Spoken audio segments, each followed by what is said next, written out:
Let's get on with the program. I'm sure you're all pretty excited to hear what our panelists have to say. So for this afternoon, we want to answer the question, why are keywords such as climate change, climate action, not taking as many hits as we wanted to have on social media? And we have a roster of experts who will share with us their insights on this very important issue, not only in Singapore, but around the world. So it is my pleasure to introduce to you our panel for this session.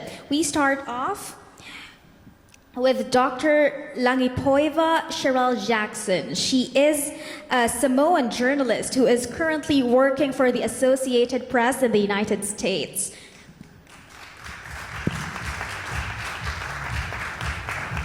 Ms. Jackson is a scholar who has spent over 20 years reporting on climate change, human rights, gender, and culture from an island perspective, and if I may say, a paradise as well. Okay, second speaker at this panel would be Mr. Josh Manwatu. He is a representative of the Liberal Party of Australia.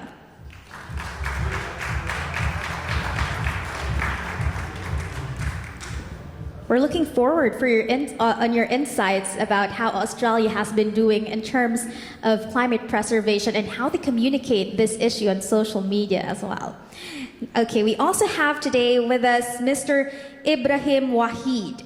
He is recently elected as the deputy chairperson of the MDP Nolhivaram constituency, and he was also the president of the Alifu Alifu Daria from 2005 to 2010.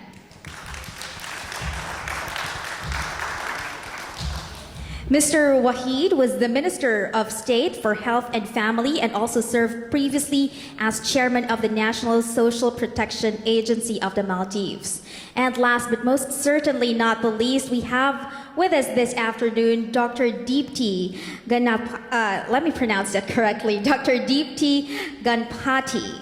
She is from the Indian Institute of Management in Bangalore, India. Okay, Professor Deepti has 17 years of practitioner and academic experience with India's leading media and education conglomerates, so I'm pretty sure she will have very valuable insights on this topic. So without further ado, let's move on to our first presentation. Dr. Jackson, go ahead. Thank you. Yeah, Tsalo Falava. It's a great pleasure to be here. Firstly, I want to thank Ansgar and the Foundation for the invitation, and also thank Glenn, our moderator, and also our support staff. It's a great honor for me to be here. It feels lonely to be the only Pacific Islander in the room, and indeed the whole conference, but I'm sure that will change in the future. So I'm here as a climate journalist from the Pacific Islands, having worked in the Pacific for over 20 years, covering my region and the impact of climate change on the Pacific Islands. So I just wanted to, if we can put my slide up. So the topic we were given was on shifting the narrative on, oh, it's only one slide. Shifting the narrative on environment communication. And my perspective is founded on my work as a climate journalist. So I will be speaking on environment communication from the perspective of journalism and how we communicate environmental issues, in this regard, climate change through the media, or news media. So it will be on climate change, which is my field of interest. I'm also a proud board member of the Oxford Climate Journalism Network, which is with the Reuters Institute for the Study of Journalism in Oxford. It brings together over 100 journalists on climate to strengthen the coverage of climate change globally. So I just wanted to impart key points based on the work that I've done academically and also in the news media. And this is to say that the narrative that continues to be played by international media in reporting on climate change in the Pacific Islands is doom and gloom. Somebody's dying, people are suffering, and this continues to be the narrative that's pushed by mainstream media. If, you know, a lot of people say, hundreds of people are not dying or drowning or suffering in a cyclone, it doesn't necessarily warrant front page coverage. So this continued narrative of doom and gloom is something that the Western media and the global North media continues to purport when it comes to reporting on the global South. The narrative continues to be based on the lenses of the global North. So I refer you to the picture of the Time cover, which is the small circle at the top. And for you who are aware of who this person is, this is the Director General of the United Nations, Antonio Guterres. I use this example because this was the front page of Time magazine in 2017. And he is standing in full suit in the waters of Tuvalu, which is a small island in the South Pacific. He made this visit with a delegation from the UN and a photographer from Time magazine and a journalist to really discuss and elevate the issues related to climate change in the Pacific. What I found interesting is that the front page cover that Time magazine chose to go with was of a European man standing in the waters of one of the most vulnerable nations in the world.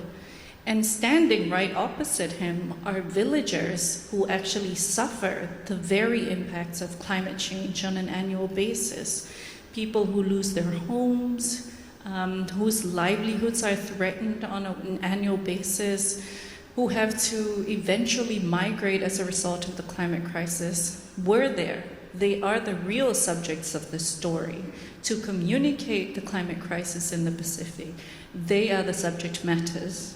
But in the classic narrative utilized by international media, we see here that unless we use a photo of a European man, the demonstration of the true impacts on Pacific Islanders does not necessarily warrant that front page. So just an example.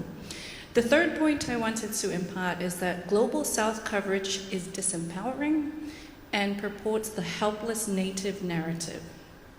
So some of the words you'll see when Pacific Island issues are covered in climate change are sinking, drowning, fleeing, or pleading. It's not empowering language. Someone's always drowning when you hear about the climate crisis in the Pacific. And so this is something that's consistent throughout international media. That narrative is set that natives or indigenous peoples or brown people of the Pacific are suffering and are disempowered and cannot help themselves. The fourth point is that voices of brown and black leaders are often covered from the perspective of pleading and begging for help. So it's not an island leader saying, these are the solutions that we've come up with. It's usually, oh, Tuvalu is asking for the world to help, or Vanuatu is once again pleading for global North leaders to help. It's constantly this victim mentality that even the leaders of the Pacific who are well-educated, accomplished politicians themselves are constantly being put in this light of victimhood.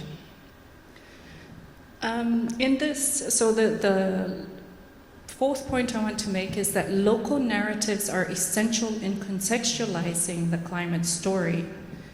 So in this bigger bubble here, the photo is not that clear, but the lady in red is a TV journalist, and the gentleman on the right with his hands eating, opposite her is the former Prime Minister of Samoa.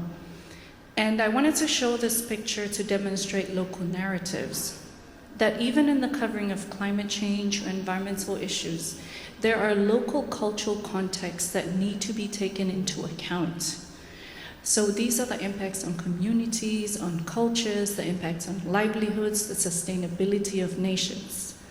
And I wanted to demonstrate here, because it's a cultural nuance that is often missed when international media covers stories in culturally rich nations. She went to do this interview with him at a conference when he decided to have his lunch break. She was told to fan the food because he was eating. And if you view this from, say, an Australian or an American perspective, that looks very rude, right? Because she's a journalist and he's a leader. But in our chiefly culture, if you are the youngest person within a 1 mile radius of a chief who's eating, you fan the food. Doesn't matter what role you play, you fan the food. So if it's me or anybody, it's not gendered, it's an age thing. So irrespective of the impacts of climate change, environmental issues, political issues, there are still nuances within our cultures that can and should be observed not just by local media, but by international media in covering the climate crisis. And in my final points, I'd like to reiterate that international journalists can do better. Now, this is an awkward point to make, given that all of my colleagues here are either academics or politicians. But I wanted to reiterate that in the international media, in the way that climate change is communicated and reported, that there is still that perspective that it needs to be within the framework of the global north in order for it to be understood by the rest of the world. Now, I'll give you this example in the bigger bubble. This is a story I wrote for the AP 3 weeks ago, and it was on the efforts by Pacific Island countries to advocate for legal recourses for island nations when they are fully submerged. And the story is, if a nation fully submerges, what happens, what becomes of their nationalities? Is a Tokelauan still a Tokelauan? No, is a Cook Islander still a Cook Islander? And the headline we used was, amid rising seas, island nations push for legal protection. But the headlines that most of the media changed it to was, where do you go when your nation vanishes underwater? And that's a classic case of, yet again, shifting the narrative so that it is victimhood and that it's suffering. It is doom and gloom, sensationalist, and also at the same time disempowering. And just below that is a Washington Post headline, which also uses the word drowning in it. So that's what I wanted to impart today. I'm happy to share more reflections as we continue. Thank you. Quite a round of applause for her presentation, please. Quite a different and unique perspective from that, considering that a lot of the audience here or even around the world are actually saturated with content from Western media. Even I, from the Philippines, we get our wires report from Western media as well. That's why I agree with your point of view that islanders are in a better position to actually describe in better ways how climate change is affecting these coastal areas. So we move on with our next presentation. Mr. Manuatu, go ahead. Thank you very much, and thanks for the privilege of having me along today, and my friends from Australia. I'm part Pacific Islander as well, and so I can fully attest to your comments about waving and fanning the food. That's something I've done, I'm sure you've done as well, with our Pacific Island family members. I'm here as a part of the Liberal Party, but prior to working at our Federal Secretariat in Canberra, I had a role in the Morrison government working for the Minister for Energy and Emissions Reduction. And a key part of that role was establishing how the government can better and more effectively communicate its achievements on reducing emissions in a time when the society and the community was looking for more action and more tangible action on climate change. The government was in a position, especially coming out of the pandemic, where a lot of people, well, indeed I started before the pandemic, but people are very focused on what we can do to reduce our emissions in the community. And a lot of people, and I think this is still a big issue around the world, see reducing emissions as a task for government. It's a big task, but it's one that should be dealt with by government, not by individuals and by communities themselves. And I think that's something that really needs to shift, and we need to focus our attention not only on what governments can do, but what we can all individually do along the journey as well. And I think there's been now a pretty clear understanding in a lot of countries about the need for action and the need for urgent action. But what's the pathway to get there and how do we achieve that? And I think that's a link that's been missing in our public discourse and in communication from government about not only how does government achieve it, but what individuals can do and what potential costs there will be as well. I saw just today that there's news reports in New Zealand that as a part of their emissions reduction plan, they're looking at imposing a tax on methane, which means that there'll be a tax, an increased tax on every form of meat product in a supermarket.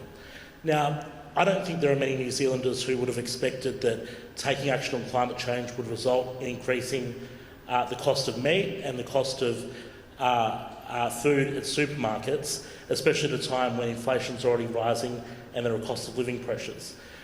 People understand, or are increasingly understanding, that there is a cost in changing the electricity grid, but the cost that the public are willing to bear from that I don't think is great as their desire to see emissions reduced.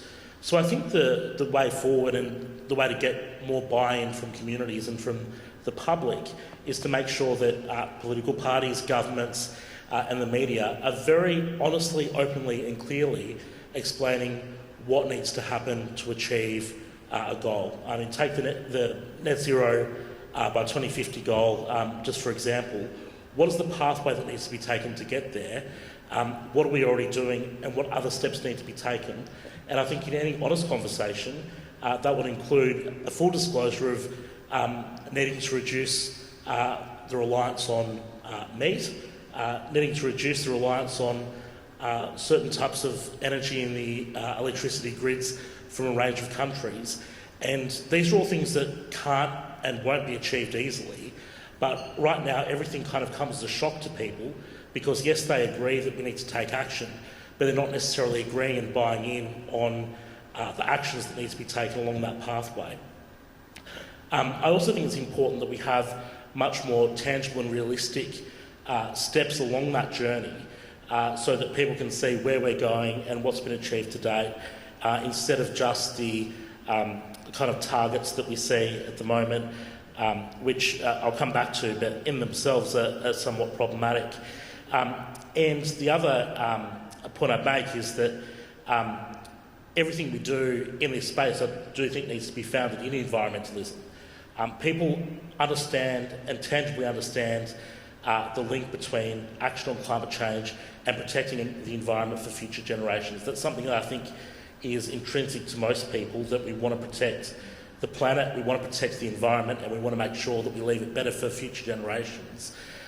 What are the steps that we're taking along the way to improve the environment as it relates to this issue of climate? And I think that's important. Just coming back to the targets, we have a real problem at the moment, I think, around the world where a lot of countries are committing to targets that they have no plan to reach. They're also missing targets they'd set previously, which I think is a real problem. And we need to have very clear milestones along the way and ensure that countries and governments are achieving those targets and also disclosing where and why they're not meeting them. Is it because, for instance, they didn't impose certain sanctions on their economy and they did it for this reason, and explain that? I think that could be reasonable in being transparent. But in Australia's case, we were penalised by the public of seemingly not taking enough action in circumstances where we were one of the only countries in the world that was meeting and beating our targets, certainly taking more action than Canada, the UK, our friends in New Zealand and many other comparable economies. So I think, to summarise, that there is a widespread understanding of the need for action. How do we get buy-in on the way forward and the steps that need to be taken? I think that's a very good point that we need to explore, and I think that the way to do that is by being open, transparent and honest about what that pathway includes. Thank you so much, Mr. Manwatu. Again, we will be opening the floor to more questions earlier for him to be able to thresh out more details of Australia's policy should you be more curious about that. We now move on to our representative from the Maldives, Mr. Wahid. Go ahead with your presentation. Thank you and good afternoon all.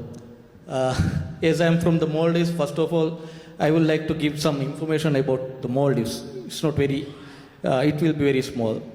As many of you know, the Maldives is around 1,200 islands we have in Maldives. It's very low-lying islands. And almost everyone in Maldives, we believe in climate change because maybe we will be the first, one of the first country to vanish if the sea level is rise. Maybe for even if 1 meter sea level rise is rise for 1 meter, the whole Maldives will be underwater. So all of the people living in Maldives, they believe in the climate change and global warming on all these things. And all our economy is also based on environment. Because 75 to 80% comes from the tourism, the balance is from fishing. Both are related to environment. And maybe we will be, I will just to give some information, during the 2004 tsunami, at that time Maldives was ranked as a developing country. But only one single incident took back us to least developing countries. So whole Maldives is, economy and GDP is based on this tourism and fishing. Due to these things, we are very much concerned on the environment.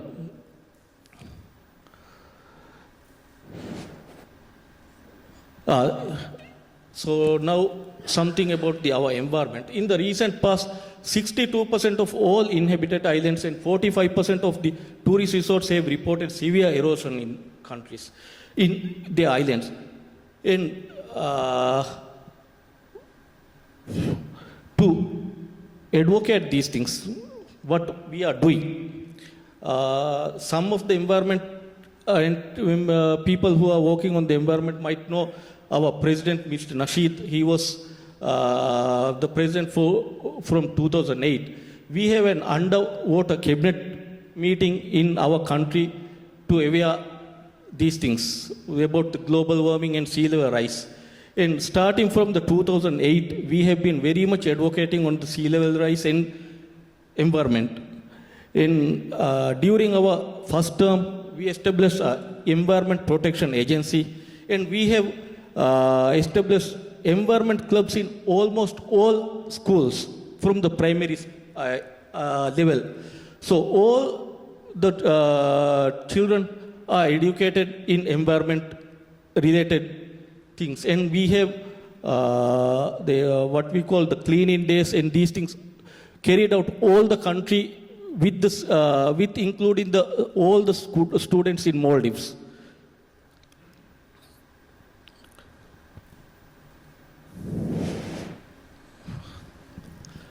As a political party, we have a very huge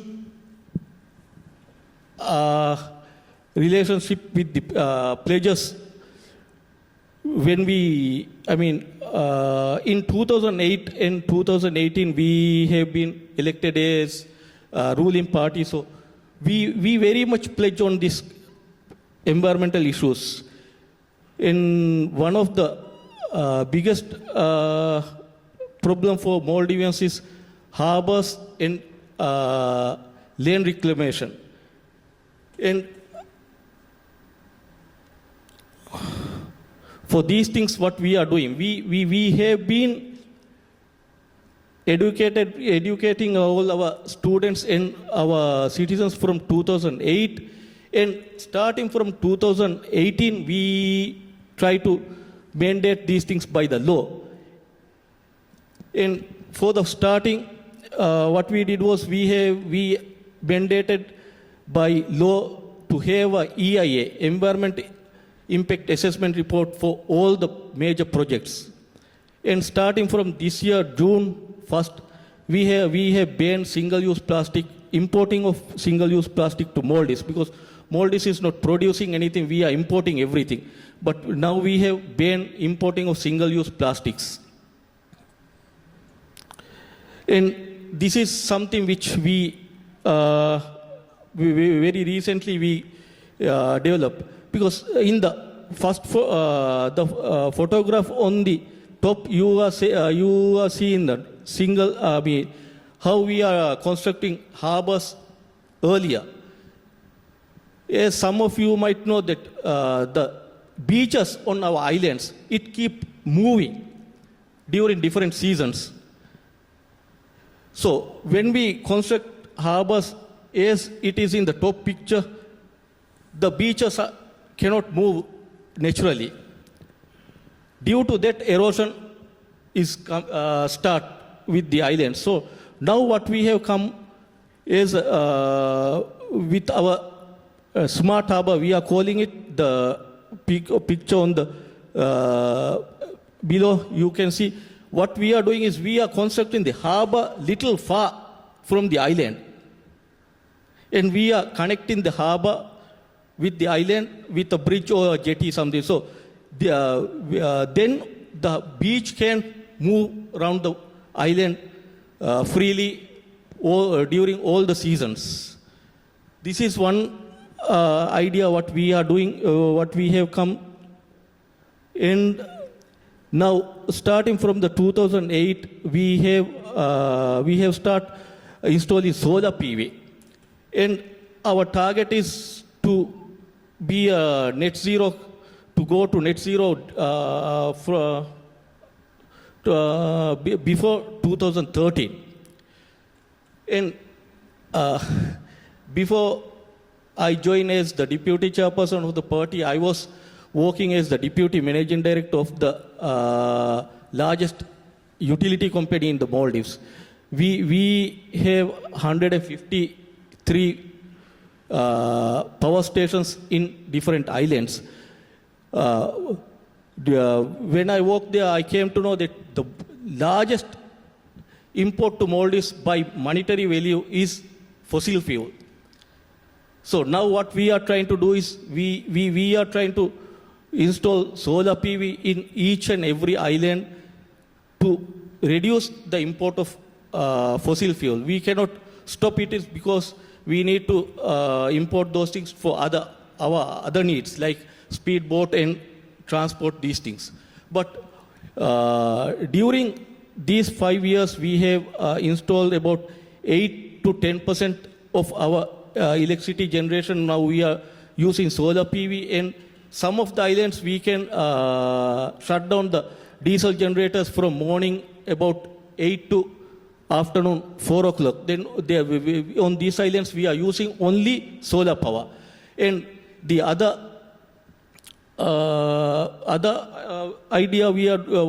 thing we are doing is we have two utilities companies in Maldives. What we are doing is we are giving solar panels to local islanders and consumers, and after they install, they can use power from the solar, and the utilities companies are buying the excess power, so they can have some profit from that also. The company, the two utilities companies, they are installing solar power in consumers' house, and they can use power from that solar PV, and we are buying. The utilities companies are buying the excess solar power from consumers, and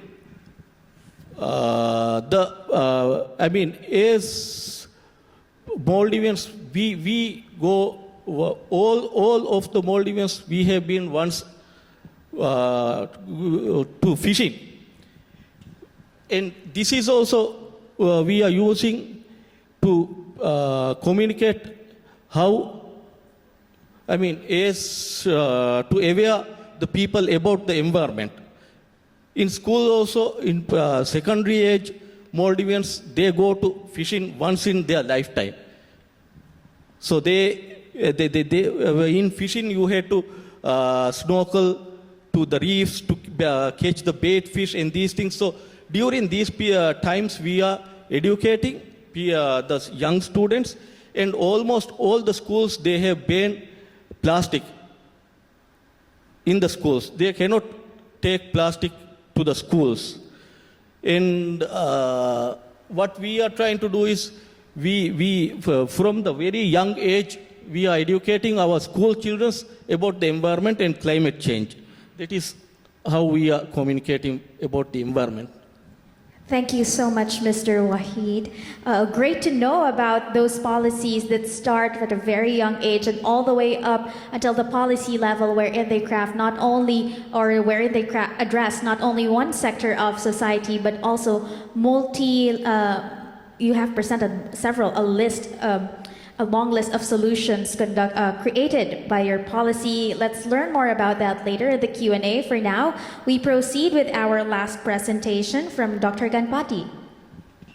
Thank you so much, and thank you to the organizers for including conversations about climate in a political communication conference, because like we saw in the panel yesterday, increasingly political communication is going to be having conversations about climate, and that becomes a very interesting topic for political communication scholars, practitioners to understand what is wrong with the communication process and why isn't it being, having that impact with regard to the adoption of a particular behavior.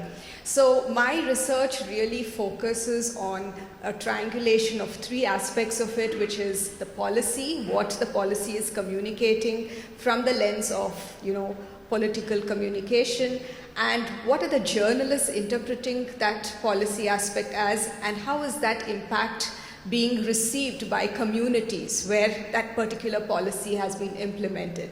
So that's how I kind of triangulated my data and presented it through my recently published book, which is called Media and Climate Change: Making Sense of Press Narratives.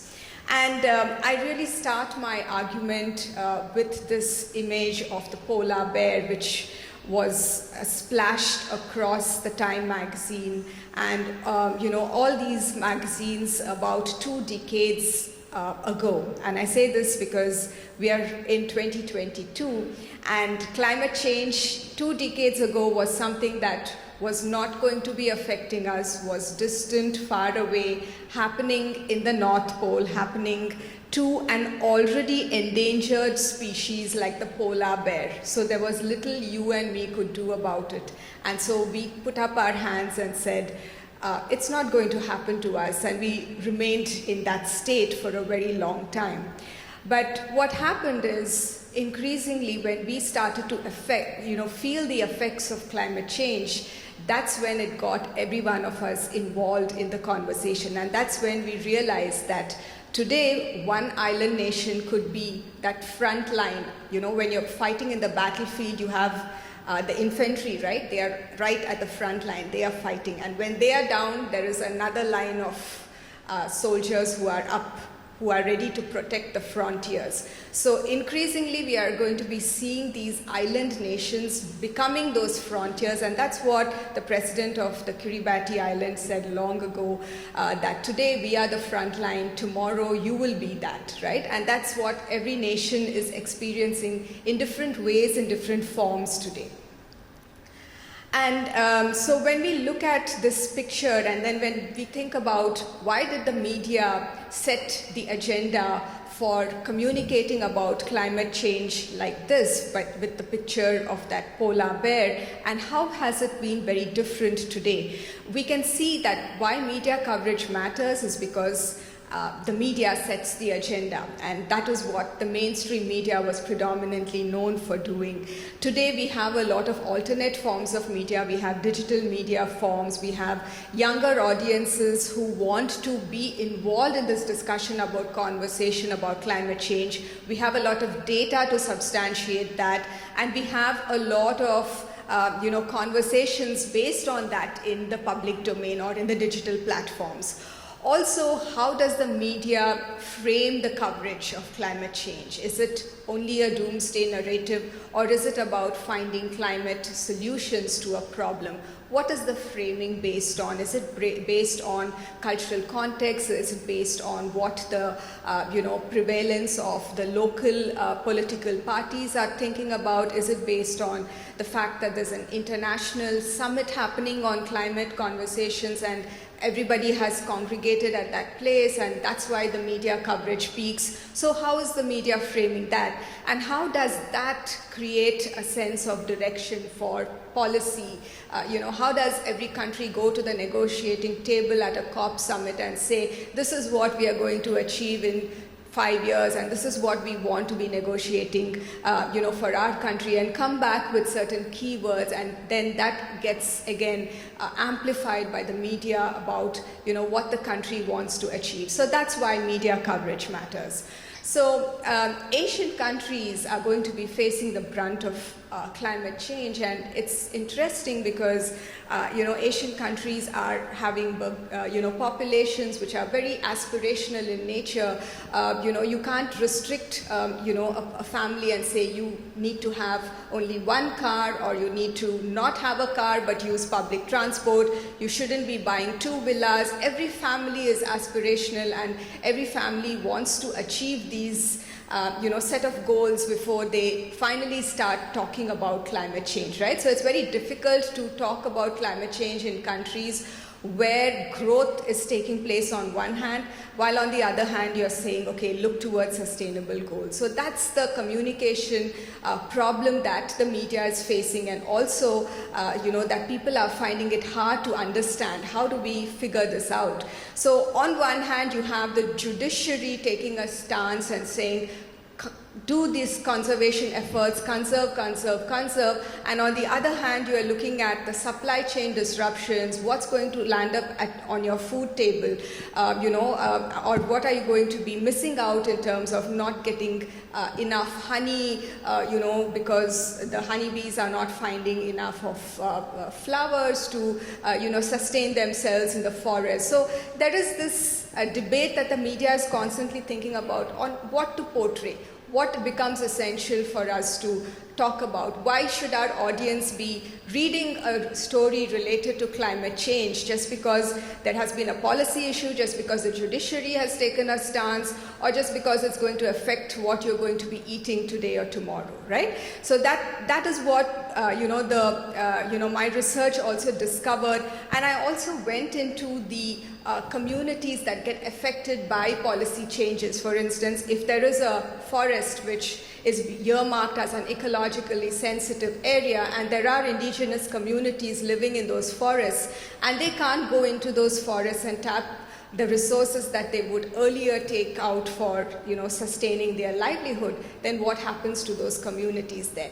Then there is again the debate between development and protection or conservation aspects, and that's what is also a debate that the media is confused about covering and how to go about it. And so when I looked at 2 large Indian, dailies, which is the Times of India and the Deccan Herald, I found that when they covered climate stories, they increasingly focused on news reports. So a news report is typically based on the source, right? There is some activity happening, there is a summit happening, there is a policy decision happening. So the media merely reports about it. But for climate stories, it becomes interesting for the media to cover editorial pieces which show a particular thought process, a critical review of a situation, investigative pieces, analytical essays. This is what the media should be focusing more when it comes to covering climate issues, which is sadly lacking in most of the mainstream media houses. However, there is a good narrative which focuses on the infographic, which is what readers want to know today. Give us the news in a snapshot, show us what impact it will have in terms of numbers, and that's what the media is also able to do through an increase in visual coverage. For instance, what is climate emergency? How do we track? So the use of heat maps, the use of interactive forms of communication. And therefore, the selective use of attributes can affect the evaluation of a system. For instance, what is the relevance of media coverage to a policy imbroglio which is currently plaguing the Western Ghats, which runs through 6 states in India? And to investigate that, the framing of climate change and policy relevant decisions frames were identified, and it seemed to be that the coverage of newspapers peaked during that issue when there was the declaration of the World Heritage Site as an ecologically sensitive area. And that is why it becomes interesting to also see how this entire discussion takes place even in the world scenario. And when we look at world coverage of climate change during global warming, we see peaks during summits like the Paris Summit, Copenhagen, and things like that. And that's the Bonn Summit. And so that's where you can also see that getting validated to a large extent. So what should we move towards? We should now move towards concerted climate action. We must build the next generation of climate leaders. When I talk to young people who are between 16 to 21, I feel they are already bogged down by a lot of conversations on climate change. There is a concept of eco-grief setting in, and they are being very skeptical and cynical about this whole problem. So we shouldn't be letting them get into that doomsday kind of a narrative. And increasingly climate change is about collaboration, involving different players, whether it is pure scientists, social sciences, policy makers. Everyone should collaborate and work together instead of working in silos. And finally, we should become more proactive in networking when there is a COP summit, when there is an IPCC report out, because it matters what the narrative and who sets the narrative there. Because ultimately, how businesses respond to climate change matters. When the EU says we want to become carbon neutral by 2050, when India says we want to achieve net zero emissions by 2030, when we talk about carbon pricing, the industry is just going to worry about complying to these aspects, right? So we have to think a lot about these key words that get defined and how the media understands that and how the communication of those keywords takes place. And so I just want to end, on this poster that my university put up when I released my book, and it says, "Can communication help climate change?" And I thought the branding department of my university had done a very good job in helping me, give a critical understanding of the issue that can we talk about communicating climate change through the lens of the media and how the media reports about it. And in today's context, not just the mainstream media, but also, people who can become climate podcasters, who can start their own blogs, and, who are ready to have conversations about climate change. And with that, I'll hand it over to you. Thank you. Thank you so much for those insights. Very wonderful indeed. And I was told that that Mr. Prasanna Shamal Senarath from the United National Party of Sri Lanka was supposed to join us today, but unfortunately he couldn't make it to Singapore due to a variety of reasons. But with that, let's discuss what you've actually presented. I was actually surprised to hear, and I must agree, that a lot of reporters have been painting the climate change crisis as a doom and gloom situation. And I will also agree with Dr. Ganpati that we've seen very sad pictures of a lot of polar bears over the decades. But my first question would be, why is it no longer working? I mean, social media, traditional media has been saturated with a lot of calls to action, and yet we do not see long-lasting solutions, at least from the public. Why is that happening? What is wrong with the current kind of environmental communication that the media and even policymakers are serving the audiences? Start with me? Yeah. Okay, so I was just picking up a few headlines when I was doing the research for this panel, and I just want to read out a few of them. So one of the headlines says, "The River Rhine shapes the socio-political or landscape from Switzerland to Netherlands." Another headline says, Dutch farmers angry as their government is drastically going to reduce the emissions of nitrogen dioxide, and they call this an unavoidable transition. New Zealand is set to introduce a cow burp tax to reduce greenhouse gas emissions, where more than 50% of the emissions come from the farms.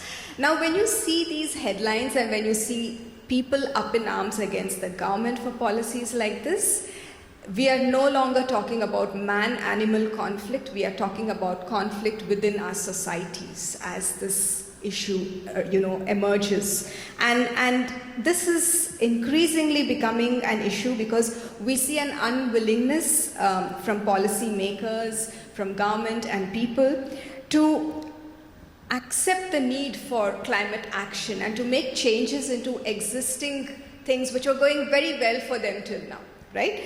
And so today, framing climate change as an environmental issue is no longer enough. We need to move, as rightly explained in the conference the sessions document.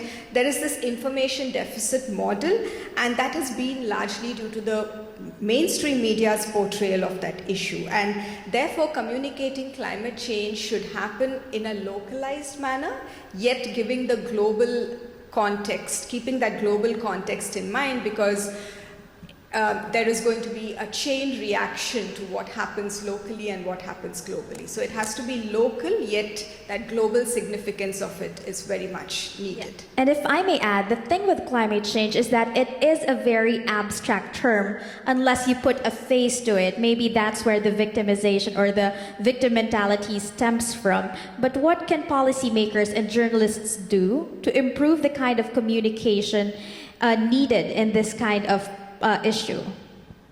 If I may. So I think it's great that a journalist is moderating the panel because journalists ask amazing questions, and I want to commend you for that, my friend. I think the question you posed on what can journalists and policymakers do, it's important to note that when it comes to environmental and climate communications, policymakers and journalists are from two different schools of thoughts, and so therefore the way that we communicate differs. I think the solution lies in solutions journalism.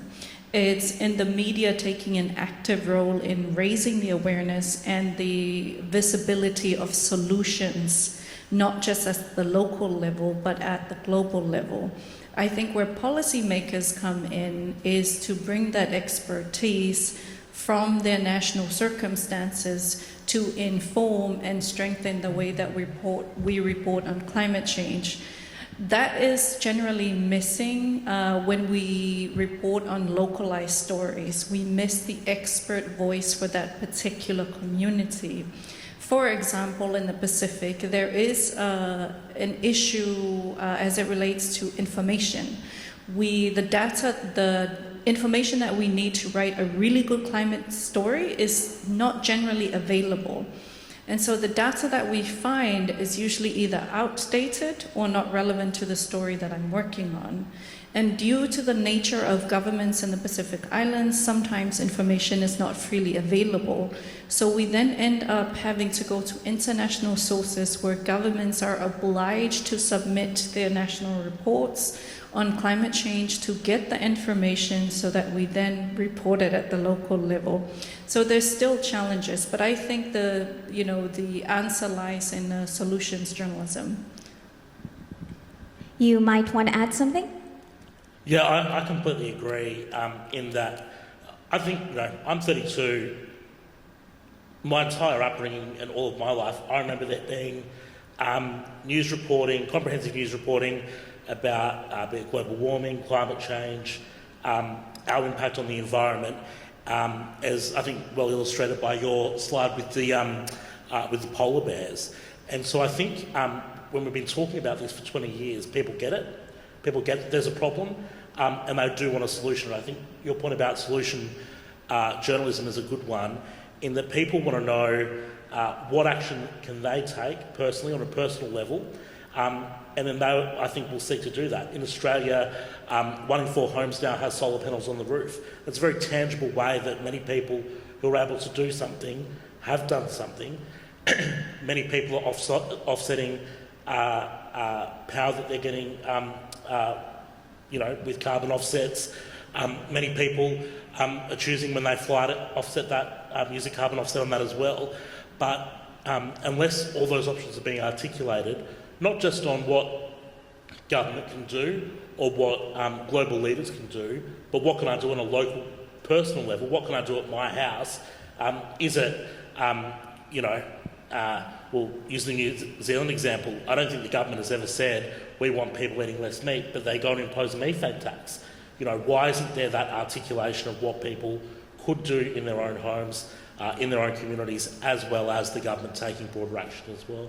Okay. I'd like to get the take of policymakers, Mr. Wahid and Mr. Manwatu. Would it be fair to say that a lot of the climate action generated or partaken by with the public are usually short-term only? For example, we have a lot of Filipinos visiting the Maldives for vacation. When they go there, when they come back to the Philippines for the first few weeks, they are they become environment lovers. They suddenly want to switch to solar panels and do away with their cars. They want to ride their bikes. But after a few months, reality starts to set in. And they realize that bikes are not so comfortable to ride in, especially if you're wearing a suit to the office. So what can policymakers do to actually help the public become more or do more long-lasting lifestyle changes to help preserve the environment? In our country, what we are doing is like the vehicles. We have increased import duty for cars with combustion engine 200%. And EV vehicles, we are charging 0%. Oh, incentives. You're giving away incentives. Yeah. And what about countries like Australia, developed countries like Australia and the Philippines in some sense as well? What is stopping policymakers from replicating these kinds of policies? Well, in Australia we have subsidies for electric vehicles, but I think the important thing to recognise with electric vehicles is that they're very expensive. And in a country like Australia, we've got a lot of vast distance to travel. And for instance, where I live in Canberra, travelling to Sydney, you can only just make it to Sydney one way in an electric vehicle. It's not feasible to kind of do a day trip and then you'd have to recharge the car, albeit a hybrid vehicle is a very usable thing, which I think there's a lot more take up in Australia of hybrids over straight out electric vehicles. But I think the key thing is that people just need to and governments need to give people the power to take action themselves. I haven't seen, and I've travelled fairly extensively, anywhere where the government has articulated these are the things that you can do in your own home right now to reduce your impact on the planet. In Australia, there were subsidies available, voluntary subsidies for rooftop solar panels, and they've been taken up in an extraordinary way. 1 in 4 homes has solar panels on the roof, the biggest take-up in the world. That's something where people are given the choice and the ability to do it, they are doing it. It's just a matter of giving people the options and giving them the ability to do things. Great. This discussion could go on for the entire day, but I'm pretty sure members of the audience have a few questions. Go ahead.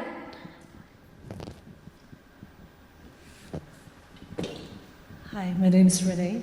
I'm particularly struck by Dr. Jackson's and Wahid's highlighting issues of small island development. Personally, I have been one of the pioneer investors in a small island development where I had to build infrastructure from scratch in a very remote island that was under threat from all the destructive fishing policies or the practices, which is dynamiting and fish bombing.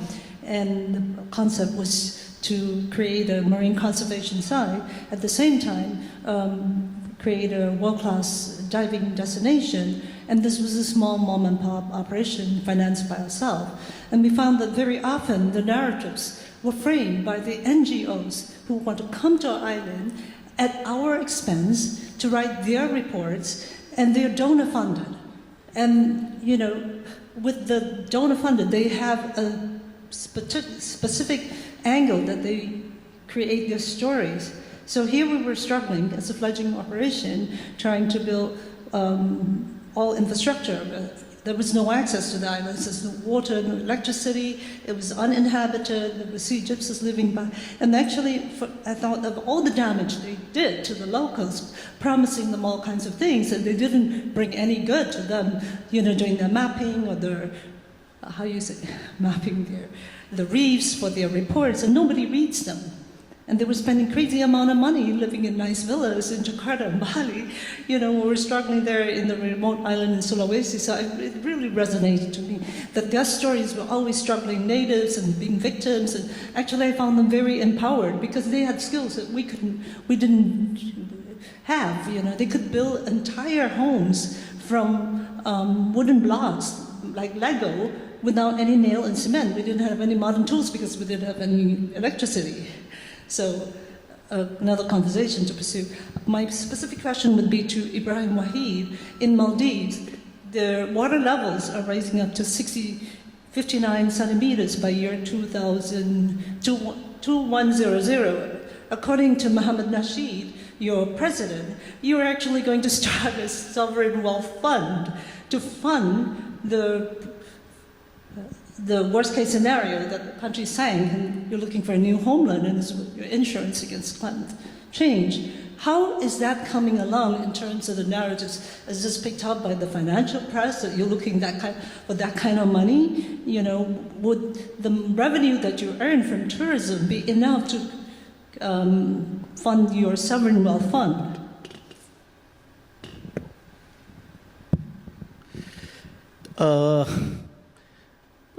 We believe in climate change, but I don't think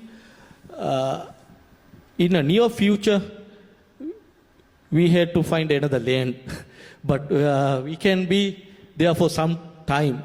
But if the sea level rise for just 1 meter, the whole of Maldives will be underwater. So in that case, we will be environmental refugees.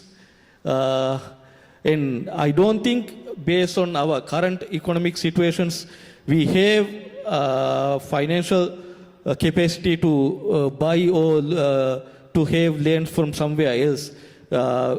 In that case, what I think is we will be environmental refugees, but we hope things will be better before we go to that stage. Thank you so much, Dr. Wahid. I think ladies first or gentlemen in front? Ladies first. We have a question here. Good afternoon, everyone. That was a very interesting, insightful discussion. I'm Asmina Paudat from Philippines.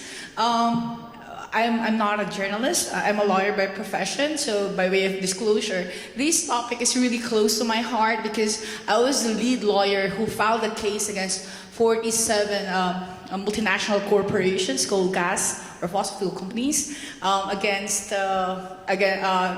because of climate change in the Philippines. And for me, just some remarks and insights regarding the topic is that before we actually even talk about reframing the narrative on environmental communication, at least in the Philippine context, the problem that I see is that there is a need first to popularize what is climate change. And as our moderator has explained earlier, it is something that is abstract for most Filipinos.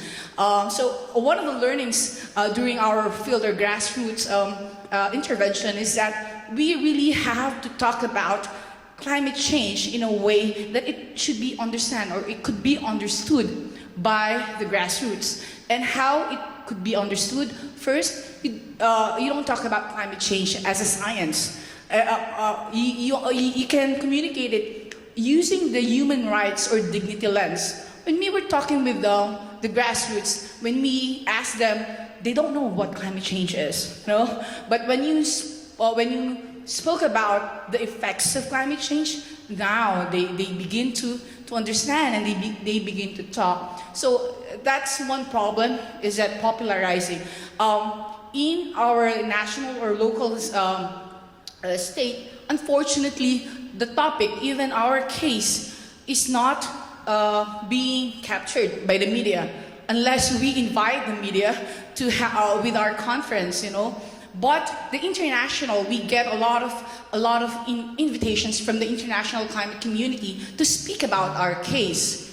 One problem also that I can look into, I'm not sure in other contexts, but specifically for Philippines, I thought there was no genuine desire to really study deeper. And I agree with Dr. Ganapathy that what usually the media in the Philippines are doing are just mere reporting. And I also agree with Dr. Jackson when she said about the language that is being used. Mostly, for example, when you go to the grassroots, they don't want to hear victims because they're not victims. They want they have to reclaim the space. So they want to be in power. So we usually talk with them as a survivor, you know. And with respect, sorry, there are a lot of things on my mind because of the topics are really very close to my heart. She's very invested in this topic. Yes. Go ahead. Regarding the reframing the narrative, the problem also in our Philippine context is that we tell or communicate the status, the situation of the people, but we don't communicate or we don't dig deeper as to who are the culprits. So we can also reframe this conversation not only about the solutions, but also the accountability aspect is always missing. Yesterday I was also taken aback hearing that about, you know, that climate change is not human-induced. You know, this is something that that should be communicated properly because 68% of the carbon emissions are actually contributed by only 20 of the biggest fossil fuel companies. And I think this is something that we also have to communicate. And the problem is that it's not that our media or journalists do not want to engage in this topic, but I think they need to be part of the conversation. They need to have the technical knowledge as well, and not only rely on what's happening because they only engage whenever, in the Philippine context, whenever there is a super typhoon, you know. But other than that, I mean, we always get that, hey, it's not newsworthy, it's not sexy, so it's not something palatable to the ears of the common Filipino. So these are just some of the thoughts, sir, insights that's coming on to my head. So I understand and I agree very well because I understand the Philippine context as well, even if I'm reporting for politics. But Dr. Jackson has been saying that she wants to respond to your points. Well, thank you so much. I love it when a climate nerd stands up and makes a comment. And a nerd is it's a compliment from me. So in terms of, you made some really important points, but I failed to mention in the beginning that the speech by Tony Abbott yesterday was one that was, you know, as a journalist from the Pacific Islands who are on the front line of the climate crisis, seeing him speak and deny some of the impacts on climate change was not just shocking, but also not surprising given his narrative in the past and what he stands for. Just get that out of the way. Yes. In terms of local languages, I totally and entirely agree with you. In the grassroots communities, climate change is a very different issue because it is founded in their realities. I've done some work on translating climate change to the Samoan language, and that is the first problem that we have. In a lot of our languages, we don't have correct, or rather one word for climate change. It is a sentence. So for Samoan language, it's fesuya inga o letau, which is the changing of the weather. And it is similar with Tuvaluan, Tokelauan, and other Polynesian languages. I understand with Asian languages as well, that is the first barrier, is correctly translating it. So it's not just a linguistic barrier, it is also a contextual barrier. In that when you say sea level rise, the impacts on sea level rise on a city is not the same as for a coastal community whose lives depend on the artisanal fisheries and everything that the ocean offers. In translating the science of climate change to Pacific communities, we use religion and biblical references so that they can better understand and communities can better articulate to local communities the impacts of climate change and what it is. Because of how indoctrination and Christianity has overtaken a lot of Pacific islands, if you draw parallels between perils that are in the Bible, it's easier for then communities to accept that, oh, okay, this was predestined and it is linked to Christianity, so it's easier. On your point on the case, that was an amazing case and I did look into it. My thesis was on international law and the state sovereignty implications of climate change. I note with interest you made 3 points, you made 3 references where you're saying, oh, the media's not interested, or they just don't come and cover it. Well, part of the responsibility in terms of communicating climate change and environment communication is on you. The onus is on you, the subject matter expert, the policy maker, the politician, the academic, to push your points. The journalist won't just sit there and know that you're doing something important. You have to convince me, the climate journalist, that this is worthwhile. And I would like to draw your attention in terms of the legal interventions on Vanuatu's case, where Vanuatu is pushing for an ICJ opinion, advisory opinion. This is what they've done. That campaign, international law campaign by them, is now one of the most covered issues as it relates to international climate law in the media to date. Very impressive, and this is why. They've done a website, they've hired communication companies, every Vanuatuan who's a policy maker or communicator is reaching out to different journalists in different ways. And you also have to use trigger events. If there is a cyclone, call up a journalist and say, hey, that cyclone's relevant to my case that I'm working on. And that's how you can get the Filipino journalist to cover the story. Yeah, sorry, I have to cut you off in the spirit of time. I'd just like to thank Dr. Jackson. All right. Okay, the gentleman in front, please. You should go down. Hi. I'm from Simon from the Liberal Party of Australia, Tony Abbott's party. Look, Mike, just a quick Google. China is responsible for about 30% of the world's emissions. Whether they increase or decrease slightly have bounced around depending on COVID, but in 2021, according to one source I was just looking at, they went up by 15%. They're going to keep rising to at least 2030. Their emissions are, according to a lot of sources, more than every developed country put together. You never hear about that.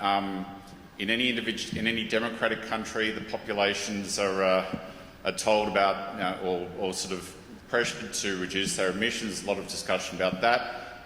In Australia's case, we get a lot of lecturing from around the world because our emissions have only come down by 20% since 2005. Tony Abbott only set a target of reducing emissions by 28% by 2030. We've only got 1 in 4 homes with solar panels on the roof, and we're only achieving net zero emissions at great upheaval to our resource-rich economy by 2050. We're lectured to by countries like Norway in the UN, who still do whaling. We never seem to hear much about China, and if you want to solve a problem as opposed to feel virtuous in describing the problem, why don't we hear more about China and whether or not you want to be combative or collaborative, the pressure or the help that could be offered for China to reduce their emissions in what is a global issue? Thank you. Anyone who wants to comment? It will come as a big shock that I completely agree with Simon, my fellow compatriot from Australia. But you're quite right. I was at a COP meeting in Spain a few years ago, and I was really frustrated at the time that it was the elephant in the room and no one wanted to talk about it. It's a tiger in the room. Indeed. Australia has about 1% of global emissions, and we're constantly put under all sorts of pressure. Meanwhile, China contribute about 30% to the global emissions. They've got a theoretical target, but their target comes online 10 years after everybody else's. I think it is a real problem, and it's something that needs to be dealt with. And we can be as good. Frankly, Australia could shut down its entire economy tomorrow and emit zero emissions, and it would have zero impact because China is still out there emitting. So we obviously in Australia have a few issues with China at the moment, and I know that there are a lot of issues, especially in our region, speaking at an Asian conference. But if they are to be a true global partner as they claim they want to be, then they need to be properly signed on to the same forms of reducing emissions as everybody else, and especially in the Pacific, where they're seeking more influence in places like my home country in Tonga and others around the area. It's been a particular point of frustration for me that while China's very strongly trying to influence those political systems in those countries, that they aren't getting the same level of pushback on their climate emissions and their lack of target, frankly, versus Australia, who has a very ambitious target, who is doing more than its bit to reduce emissions. But I completely agree, China does need to lift. Yeah, very quickly, I just wanted to know Dr. Wahid's take on this. What I just want to say is, we as Maldivians, we might not be responsible for 0.001% of carbon emission or anything related to this climate change. And what we do might not be enough. As a country, the Maldives, we cannot do anything. But still we are working on it. We are communicating, and we are awareing our whole population, and we are working to have a safe environment. That's only what we can do, and we will be doing that in future also. So they're focusing on their own plate, which is very understandable because Maldives is a very small country compared to Asia's largest economy. Okay, any questions, please? Yes, go ahead, please. While you're walking to the mic, I just want to make a comment based on the comments made by the Australian representatives here. Because this is an environment communication panel, I just want to illustrate that the style of communication used by the two Australians is deflecting, which is like Australia's responsibility in terms of climate change, that as we report in the media, is their responsibility to the Pacific region. So you'll see that the reason why there's a lot more coverage of Australia's actions in the Pacific region is because of the vicinity, proximity of Australia and its responsibility to the Pacific region. The style of communication utilized by Maldives is accountability and taking ownership of one's actions. I just thought I'd highlight that. Yes, Thank you. very helpful. Thank you so much. Go ahead with your question. Hi, Melanie Rao from Centrepoint Media. Part of my job is to communicate messages correctly and get the most eyeballs and hope that people read or click on whatever I produce. I just wanted some advice, really, of how to balance trying to... you talked about negatively sensationalising headlines and things, or, writing more in-depth articles on subjects. How do you balance trying to get people to read your stuff or look at your stuff when we're in such a fast media world now where people just want a 2-minute read or they want a 30-second video? How do you get the eyeballs without sensationalizing or writing an in-depth essay? Thank you. Thank you. I'll take that question. I teach at a business school where all my students are, getting geared up to become the next CEOs. Okay, so they just came to me recently and said, we want to have a business summit and we want to invite two climate leaders. Whom would you suggest? And I gave them a list of people, and they decided to invite a 90-year-old lady who has planted several trees and keeps tending to them and maintaining that area. And then they decided to call a very young teenager who is a climate activist in the region. So two different generations, but two different generations who understand climate change and who are getting into the climate action part of it. So to answer your question, anything that a reader reads should spur them towards acting. They shouldn't just read and go to the next point, right? It should motivate them to act. It should persuade them to think differently about an issue. So that should always be at the top of your mind when you are communicating about climate change stories, that, what do you do with this information? What do I do about this? How do I channelize that emotion that is within me to, care about something or not care about something? So to grab eyeballs, I think you should be using a host of generational,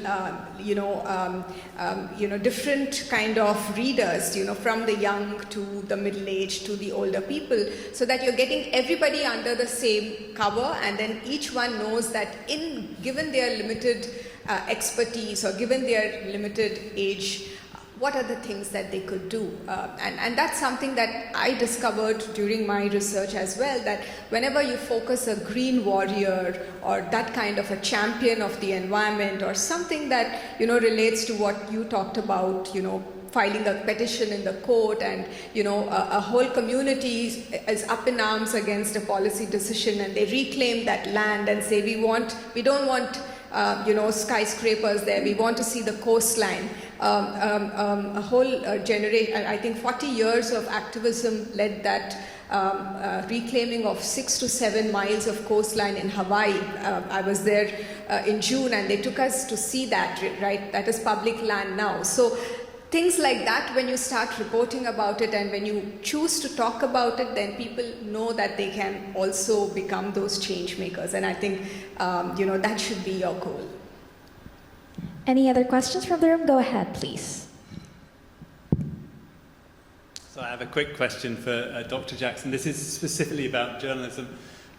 Given that there's a lot of young local journalists from this area in the room here, how do you deal with your superiors at AP when they have a specific idea of the kind of story that they want? We talked a lot about doom and gloom journalism. A lot of people here I know work for international press, and I know personally of the pressures that you get from these outside imagined geographies and imagined stories of what you should be reporting.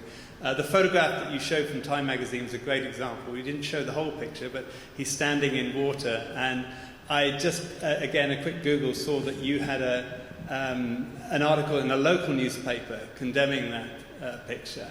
I know it wasn't your story, but I also know from my own experience that as a photographer working for an outside agency, they are clearly, they know what picture they want, and if you didn't deliver that picture and you gave them, as you said, some of the locals standing in the water instead, you wouldn't have got paid. So, how do you, as a strong journalist, and I use that word very cautiously in this thing, but how do you push back?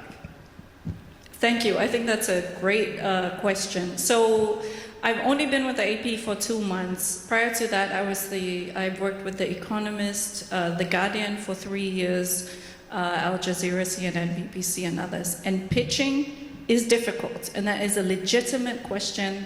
And as a Global South journalist, it's really hard because you don't have a voice, and you need to get paid, and you need that money, so you do what the white editor says. And usually the bureau chiefs are either Americans or Australians or Europeans, so they don't necessarily understand or appreciate your news angle.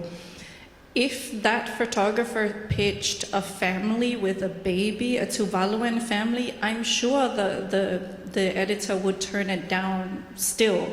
So for myself, I've worked in the media for 20 years now, and it took me a solid 15 years to be brave enough to push back and say, no, this is the story.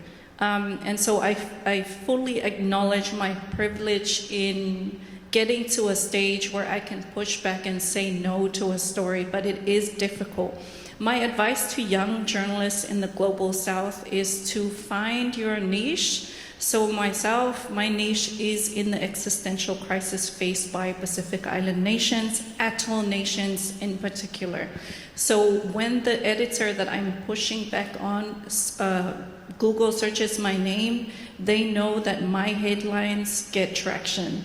And so with that privilege of recognition, I'm able to push back, and I'm able to then get my stories featured within the nuances of local context. I think relationships really matter. Understanding how editors from the global north operate and appealing to their nature of a certain slant does help. I found with The Guardian, with my UK editors and Australian editors, I've had to study what The Guardian readers want, and it's really the sinking nation story. So it's using that angle, but not in those words, but in a more compelling way. I hope that answers your question. Yeah, very practical tips. Build your brand, make your pitch, shoot your shot. We take their last question from the gentleman from the back. Thank you very much. I heard terms like grassroots, local, and mainstream.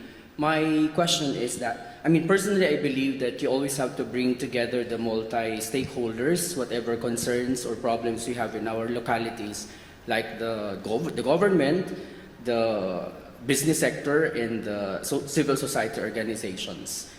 My question is, back in your respective countries, if there are efforts of bringing them together, what are these policies that they have drafted or made, and are these already implemented? So if there's a best practice, can you share it with us? Thank you. Anybody from the panel?